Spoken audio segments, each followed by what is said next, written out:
When you think of Beethoven, you think of that big St. Bernard dog, don't you, from the 1992 classic film, Beethoven? Or at least I do. Maybe I'm showing my age. But did you know that Ludwig van Beethoven was also a man? A man who played the piano and wrote music? And on this day, in 1795, he made his debut performance at the Burgtheater in Vienna at the tender age of 24. Beethoven was born in Bonn, Germany in 1770 to a musical family. His alcoholic dad wanted to promote him as a child prodigy, so to do that, he employed a harsh music teacher that would drag Beethoven from his bed to practice in a horrible regime that would bring him to tears. He had to do an unpaid internship as an organist. Some things never change. Granted, he was only 12 years old, and by the time he was 14, he was getting paid for his compositions. His mum died when he was 17, and by the time he was 19, he was in charge of the family's finances, including his dad's pension because he had drunk himself into an early retirement. Beethoven would teach music on the side to help supplement the family's income, which he reportedly hated, and I can't blame him on that one. In 1792, he moved to Vienna to study under Joseph Haydn, and around this time both his father and Mozart died. Everyone said that Beethoven was going to be the next Mozart, and I think he was cool with that. His first big booking was for 3 days from the 29th to the 31st of March at the Burgtheater in Vienna. It went well, and he went on to become a prolific writer, and he was in much demand.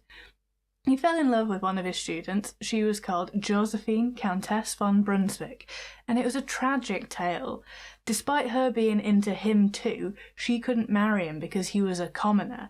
He wrote songs for her, he hung around a little bit too long when her first husband died, but Josephine had to distance herself from Beethoven because her family threatened to cut her off. Beethoven then began to lose his hearing in 1798, which is bad, especially when your business is in making pleasant noises. He probably had otosclerosis, which is where part of the bone in the middle ear fuses to another bit.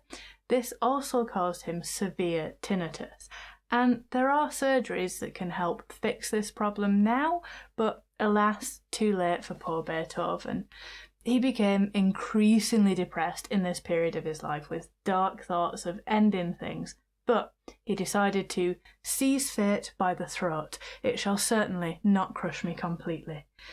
Though he continued to compose, his deafness caused him difficulty when performing, which made up a large portion of his income, and it caused him issues socially as well, which then meant that he became more reclusive. He never married, but he had several loves, all of whom were just out of reach, like Josephine. He began to enjoy wine a little bit too much as well in his later years. He became sick in 1826 with fever, jaundice, breathing difficulties, and dropsy, which does sound like one of Peter Rabbit's siblings, but it actually means a build-up of fluid in tissues in the body. Ugh. He was attended by Dr. Malfetti, whose treatments largely centred around booze, which ironically was what put him in this position in the first place. Well, that and hepatitis B, and potential lead poisoning. As he neared death, he said, "Applaud, friends, the comedy is over," before dying dramatically during a thunderstorm at the age of 56. A tragic tale, as so many people had in those days, but what an incredible man, working on his passion in spite of the immense difficulty in doing so alongside having a disability. And he became one of the most well-known composers in history, so good on you, Beethoven. Thank you for watching. Why not subscribe, and I'll see you tomorrow.